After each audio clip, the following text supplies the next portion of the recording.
نحمده ونصلي على رسوله الكريم أما بعد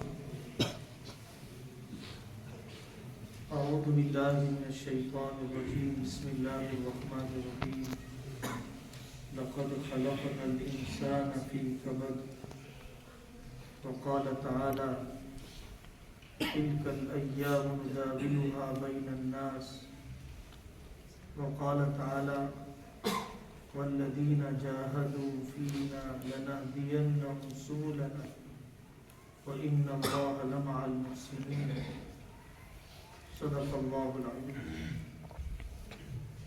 میرے عزیز ساتھیو، سب سے پہلی بات شریعت کی پابندی، انتظام کی پابندی کو اپنے لیے رحمت سمجھیے، زحمت اور مصیبت مت سمجھیے۔ اس کو اچھی طرح جاننا چاہیے کہ پابندیاں انسان کی حفاظت اور ترقی کے لیے، پابندی انسان کی تعلیم اور تربیت کے لیے کتنی ضروری ہے۔ سڑک پر ایک گاڑی چل رہی ہے، اس گاڑی کے چلانے کے لیے شرط ہے کہ چلانے والے کے پاس لائسنس ہو، شرط ہے کہ گاڑی کی عمر بہت پرانی نہ ہو، شرط ہے کہ طے شدہ اسپیڈ کے مطابق وہ چلائے، شرط ہے کہ اس کا انشورنس کیا ہو، شرط ہے کہ چلانے والا شراب پینے کی حالت میں نہ ہو، تبھی یہ گاڑی منزل تک پہنچ سکتی ہے۔ پابندیوں کے بغیر یہ گاڑی منزل تک نہیں پہنچ سکتی۔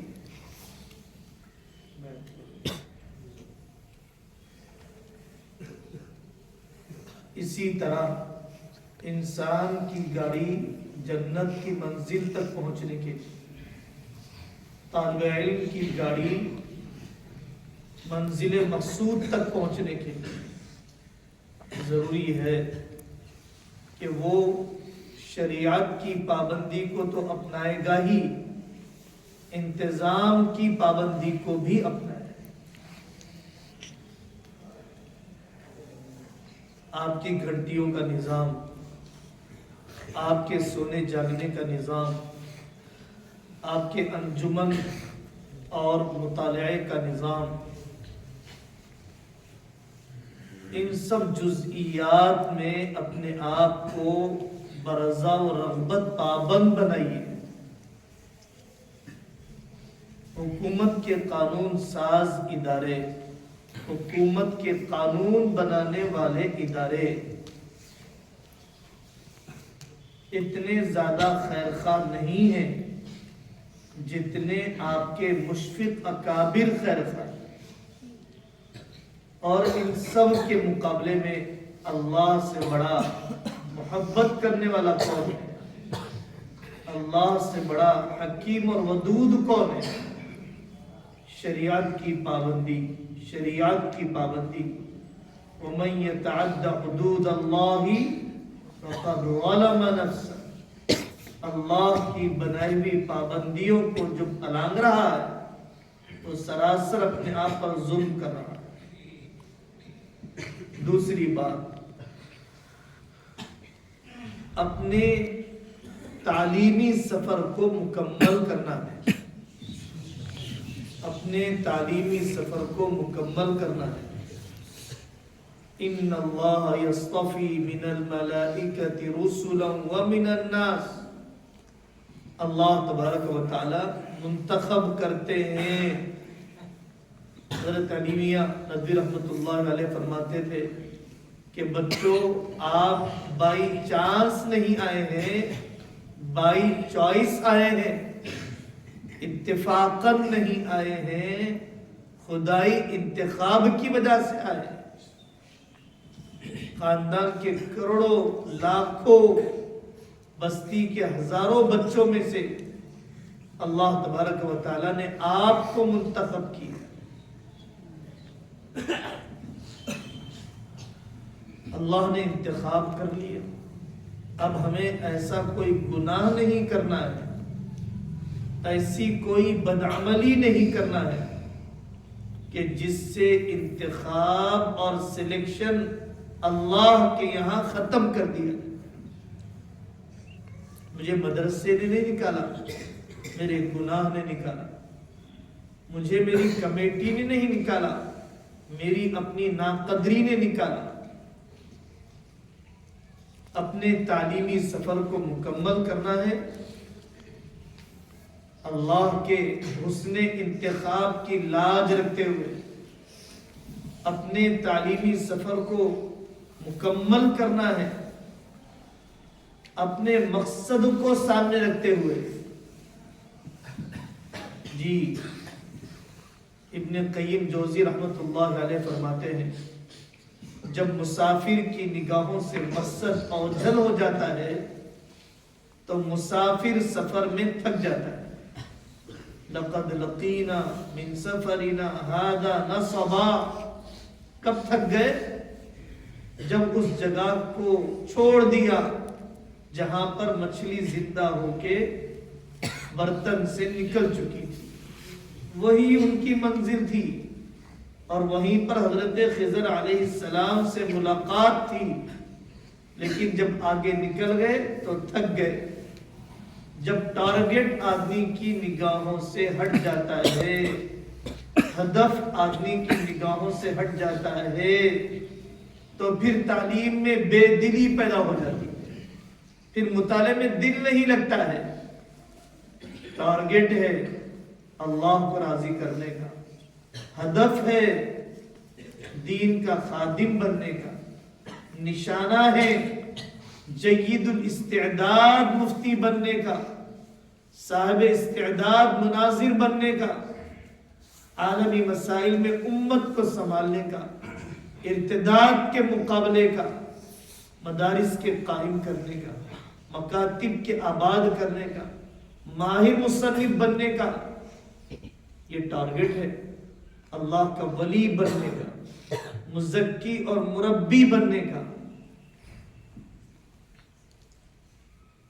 تو تعلیمی سفر پورا کرنا آسان ہو جاتا ہے, جاری رکھنا آسان ہو جاتا ہے اگر نشانہ ہمارے سامنے ہو.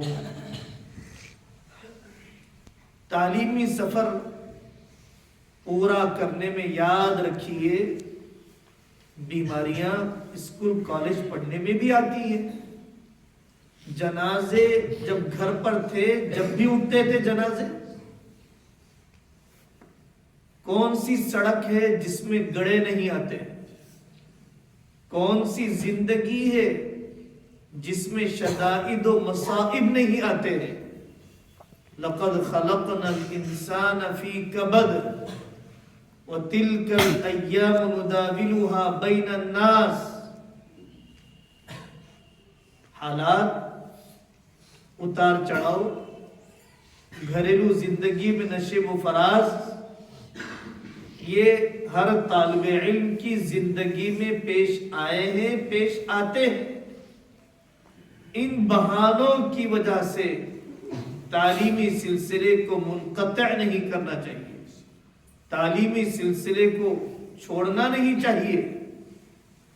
جن اکابر نے کام کیا, بڑی محنتوں سے انہوں نے پڑھا, بیماریوں میں پڑھا, بیماریوں میں پڑھایا.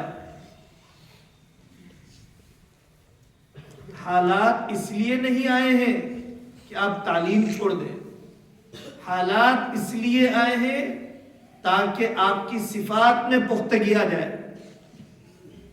حالات اس لیے آئے ہیں تاکہ آپ کے تعلق مع اللہ میں اضافہ ہو جائے. وَلَنُذِيقَنَّهُمْ مِنَ الْعَذَابِ الْأَدْنَى دُونَ الْعَذَابِ الْأَكْبَرِ لَعَلَّهُمْ يَرْجِعُونَ. جو بلا تجھے اللہ سے قریب کر دے وہ بلا ہونے سے زیادہ اللہ کی عطا ہے، وہ بلا ہونے سے زیادہ اللہ کی عطا ہے۔ گھبرائیے نہیں، نہ گھبرا اے عقاب باد مخالف سے، یہ تو آئی ہے تجھے اونچا اڑانے کے لیے۔ عقاب ادھر جا رہا ہے، ہوا ادھر کی آ رہی ہے، تو عقاب پرندے سے کہا جاتا ہے کہ نہ گھبرا اے عقاب باد مخالف سے، یہ تو آئی ہے تجھے اونچا اڑانے کے لیے۔ ہوا جتنا مخالف سے آتی ہے اتنا اڑان اونچی ہوتی ہے، یہ فطرت کا اصول ہے۔ ٹکراؤ کے بغیر، تقابل کے بغیر، ٹوٹے ہوئے حالات کے بغیر کوئی بجلی نہیں بنتی، کوئی انجن نہیں چلتا، کوئی بھانپ تیار نہیں ہوتی، اور کسی انسان نے کوئی انقلابی کام نہیں کیا مگر کسی چوٹ کے لگنے کے بعد۔ چوٹ لگی، مفتی سعید صاحب پالنپوری رحمت اللہ علیہ کو سوم کی جماعت میں چوٹ لگی، والد بڑی محنت سے پیسے دیتے ہیں اور دیوبند مظاہر پڑھنے کے لیے بھیجتے ہیں، مظاہر پڑھنے کے لیے بھیجتے ہیں، اور وہ سائیکل پر پورا سہارنپور پھرا کرتے تھے۔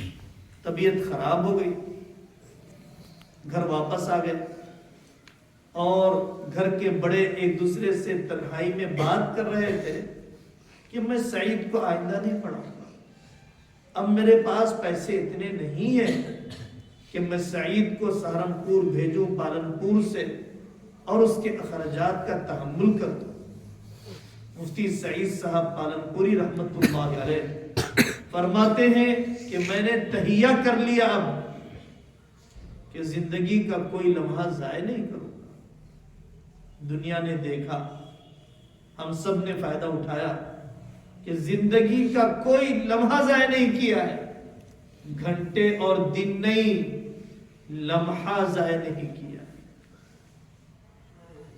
چوٹ لگی، علاقے کی بے دینی کو دیکھ کر قادیانیت پھیل رہی ہے، الحاد پھیل رہا ہے، نیا تعلیمی نظام مسلط کیا جا رہا ہے، مجھے قوم کی حفاظت کرنا ہے۔ اسکول قائم کر دیے، کالج قائم کر دیے، نوجوانوں کی رہبری کا مشن لے لیا، چوٹ لگی، امت کی بیٹیاں مرتد ہو رہی ہیں، فحش کاری پھیلتی جا رہی ہے، مسلمان ماں باپ سے پیدا ہونے والی بیٹیاں آوارگی کے راستے پر پڑ رہی ہیں، تو مدارس بنات قائم کر دیا، مکاتب بنات قائم کر دیا، اپنی بہن اپنی ماں کو تیار کر لیا۔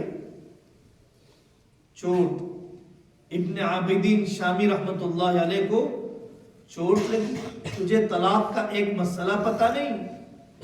احمد دیدات رحمت اللہ علیہ کو چوٹ لگی دل پر کہ عیسائی افریقی ملکوں میں آ کر کیسے کام کرتے ہیں۔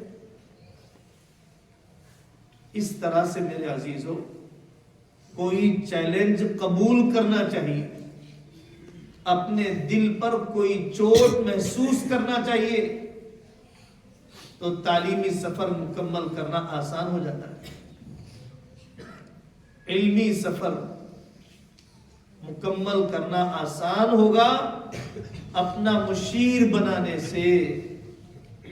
کوئی ایسے استاد، کوئی ایسے شیخ، کوئی ایسے مربی جو بڑوں کے صحبت یافتہ ہو اور واقعی زندگی کے سرد گرم سے واقف ہو، ایسے کو اپنی دلی کیفیات سنائیں، ان کے مشورے سے اپنے علمی سفر کو مکمل کریں، کٹی پتنگ نہ بنے، بے لگام نہ جیے، اپنی کچی طبیعت پر فیصلہ نہ کریں، اپنے ناکام دوستوں کی رائے پر نہ چلیں، اپنی زندگی کو اپنے محلے کے ناکام آوارہ اوباش دوستوں کے حوالے نہ کریں۔ کامیاب بننا ہے، کامیاب انسانوں کے مشورے پر چلیے۔ کامیاب بننا ہے، کامیاب انسانوں کی زندگی کی رخ پر چلیے۔ کامیاب بننا ہے، کامیاب انسانوں کے نقش قدم پر چلیے۔ اپنے ذہن و دماغ میں اپنے اکابر کی سوانح عمریہ، اپنے ذہن و دماغ میں اپنے اکابر کی سیرت، اپنے ذہن و دماغ میں اپنے اکابر کی زندگیاں بٹھائیے، جمائیے، اس کی نقالی کی فکر کیجیے، ان کو رول ماڈل بنائیے، ان کا کردار قابل تقلید ہے، ان کی زندگیاں قابل اتباع ہیں۔ فَبِهُدَاهُ مُقْتَدِي وَاتَّبِعْ سَبِيلَ مَنْ أَنَابَ إِلَيْهِ وَلَا تُطِعْ مَنْ أَغْفَلْنَا قَلْبَهُ عَنْ ذِكْرِنَا۔ غافل کی زندگی کی روش پر اپنے آپ کو نہیں چلایا جاتا۔ بچائیے، اپنے آپ کو بچائیے، پرہیز کیجیے ایسے دوستوں سے کہ جو آپ کی یکسوئی کو ختم کرنے والے ہیں، ایسے دوستوں سے جو ادارے پر بے اعتمادی پیدا کر رہے ہیں، ایسے دوستوں سے جو طبیعت کو تعلیم سے ہٹا رہے ہیں۔ یا ویلتا لیتنی لم اتخذ فلانا خلیلا، کاش میں نے فلانے کو اپنا دوست نہ بنایا ہوتا۔ لقد اضلنی عن الذکر بعد اذ جاءنی۔ اساتذہ مجھے سمجھاتے رہے، ملک بھر سے آ کر سمجھاتے رہے، قابل قسم کے مفتیان کرام کو دیکھتا رہا، لیکن اپنے اس دوست کی نصیحت پر عمل کیا کہ جس نے مجھے یہ کی جانے والی ساری نصیحتوں پر پانی پھیر دیا۔ لقد اضلنی عن الذکر بعد اذ جاءنی۔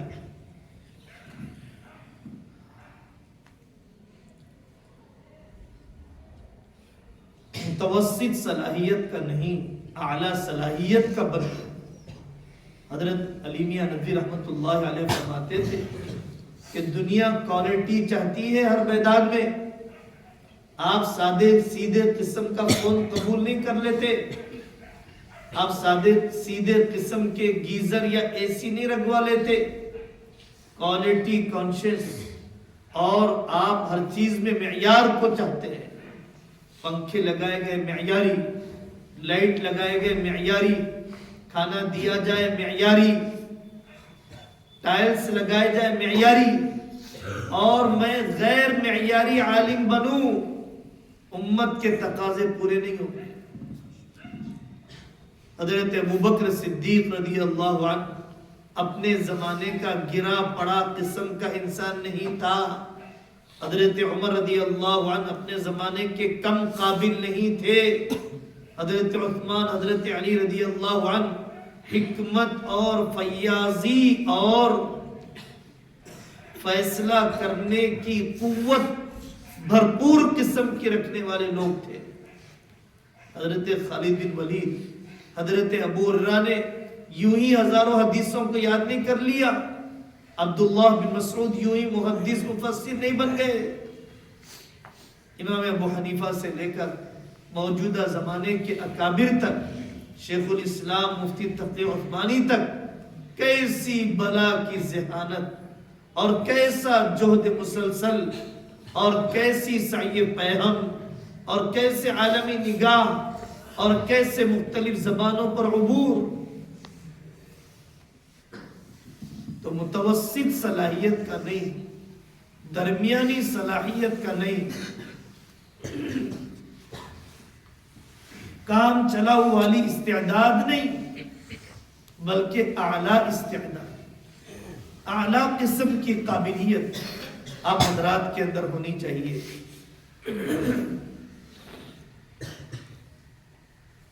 آپ کی بدولت اللہ تعالی آپ کے والد کو روزی دیتے ہیں، آپ کی بدولت آپ کے بھائی کو روزی دیتے ہیں۔ حضرت رسول اللہ صلی اللہ علیہ وسلم کے پاس ایک بھائی نے آ کر شکایت کی، یا رسول اللہ یہ میرا دوسرا بھائی آپ کے پاس پڑے رہتا ہے، کاروبار میں توجہ نہیں دیتا ہے۔ حضرت آقا صلی اللہ علیہ وسلم نے اس وقت فرمایا عسى ان ترزق به، ہو سکتا ہے کہ تجھے روزی، یقیناً تجھے روزی اپنے اس بھائی کی برکت سے مل رہی ہے جو میرے پاس علم حاصل کر رہا ہے۔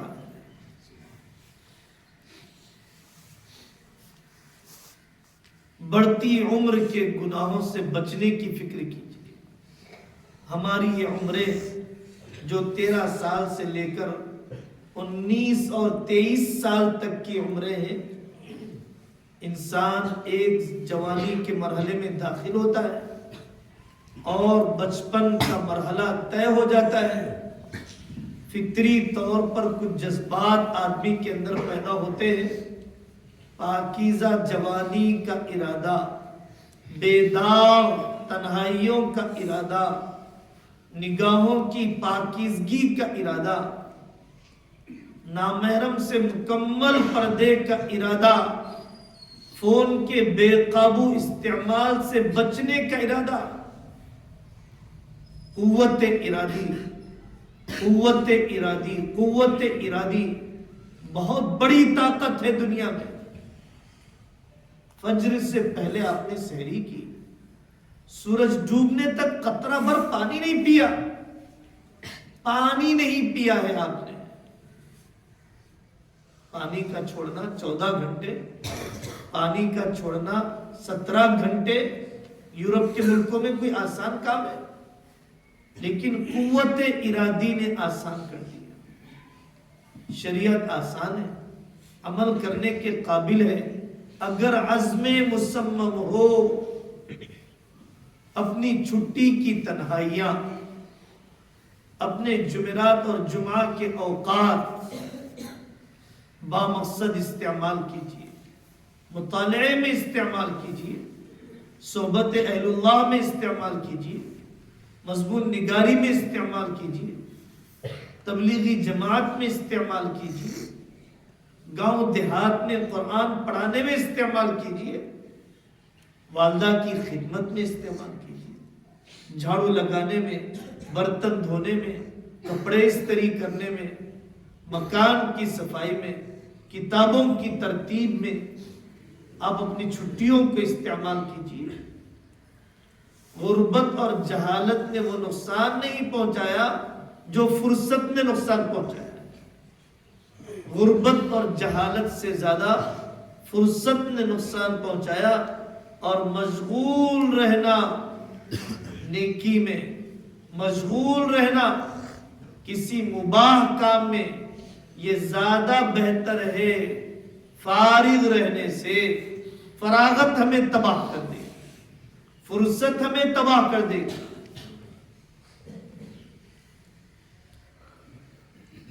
تو بڑھتی عمر کے گناہوں سے اپنے آپ کو بچانا۔ دیکھیے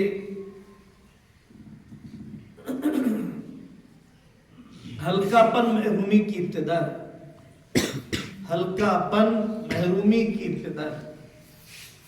اپنا مدرسہ بہت چھوٹا ہے، بے حیثیت ہے، بے وزن ہے، ہمارے اساتذہ کوئی قابل نہیں ہے،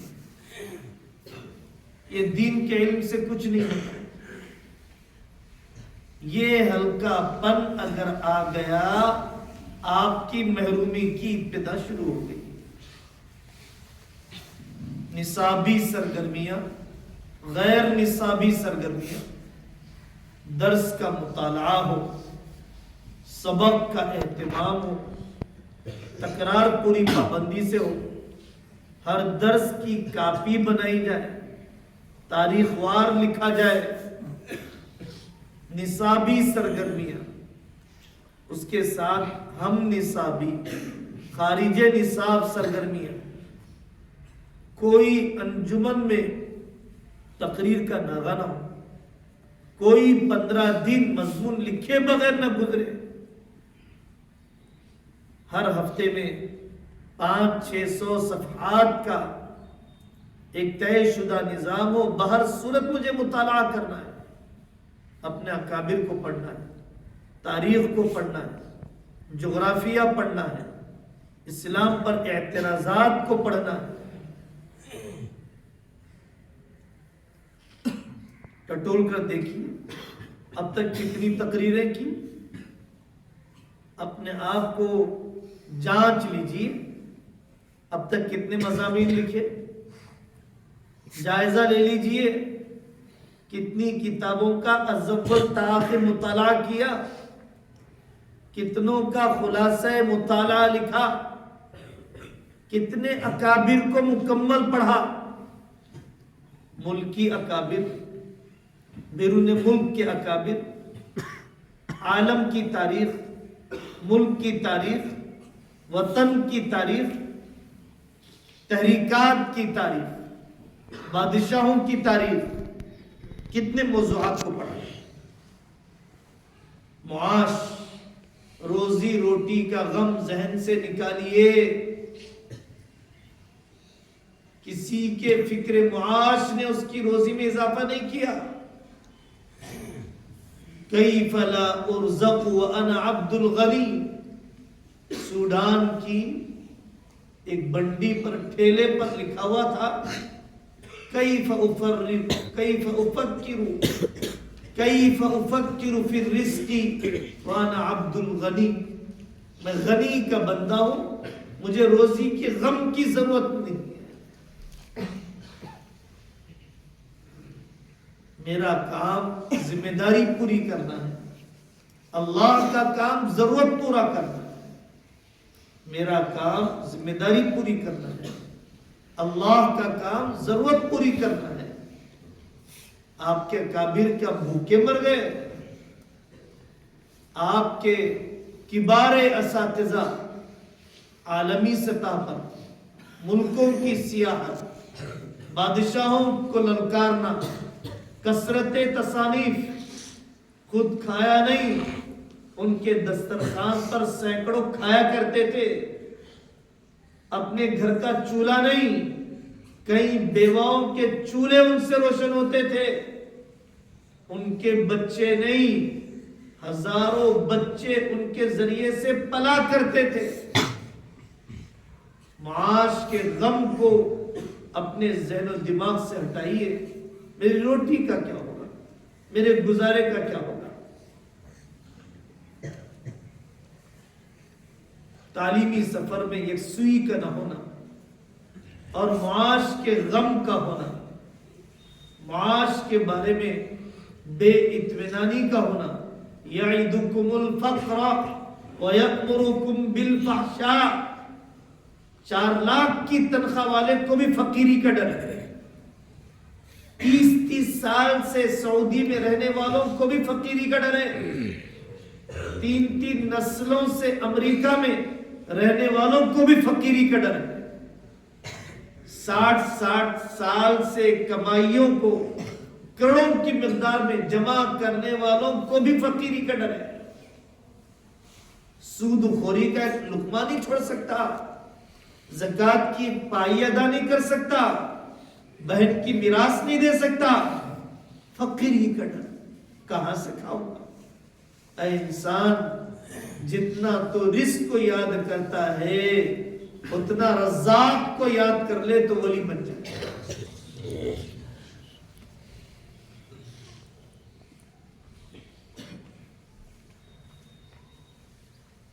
معاشرے میں کمی کس طبقے کی ہے؟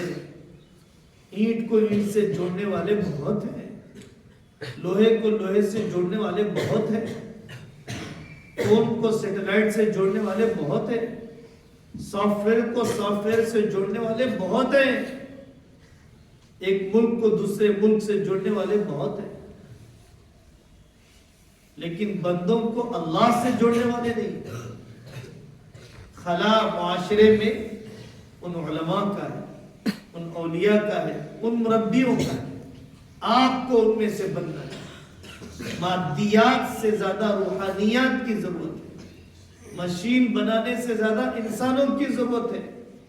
مکان بنانے سے زیادہ خاندانوں کو بنانے والوں کی ضرورت ہے. ڈالر اور ریال کا ویلیو بتانے والوں سے زیادہ رشتوں کی قدر و قیمت بتانے والوں کی ضرورت ہے. روپیہ کمانے والوں کو تجارت کا دین، دولت جمع کرنے والوں کو بیاج کی تباہیاں، شادی کرنے والوں کو رشتوں کے حقوق اور حدود، جہیز کی بڑی بڑی رقم دینے والوں کو اخلاق کے جہیز کی زیادہ ضرورت ہے. پھر دنیا تو فنا ہو جائے گی، آخرت کی زیادہ ضرورت ہے. جسم تو کیڑوں کی غذا بن جائے گا، روح کو منور کرنے کی ضرورت ہے. آپ اس ضرورت کی تکمیل کے لیے، اس لیے میرے عزیزوں، اپنے بچے کچے تعلیمی سفر کو ان صفات کے ساتھ مکمل کرنا ہے. توفیق مانگتے ہوئے ضرور دعا کے لیے تھوڑا سا وقت نکالے. اے اللہ قبول کر لیجیے، قبول کر لیجیے، قبول کر لیجیے. اللہ تعالیٰ مجھے اور آپ کو عمل کرنے کی توفیق عطا فرمائے. ہر قسم کی ناقدری سے اللہ تعالیٰ ہم سب کی حفاظت فرمائے. آخری سانس تک دین کی خدمت پر جینا اور مرنا اللہ تعالیٰ ہم سب کے لیے آسان فرما دے.